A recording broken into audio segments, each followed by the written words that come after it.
In this video, I will show you how to download and install Zattoo TV on your Samsung Smart TV. Like and subscribe to the YouTube channel if you find this video helpful.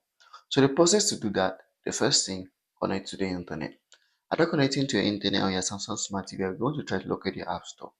Now I want to know this, your operating system for your Samsung Smart TV might be different from mine, but the process is literally the same. So on your Samsung Smart TV, just try and locate your App Store. As you can see, here's my App Store. On your App Store, there are two options here to get the application. The first option is just to scroll through the applications here and see if you can locate Zatto TV. So you can scroll through over here, you see here's the application Zatto TV on your Samsung Smart TV.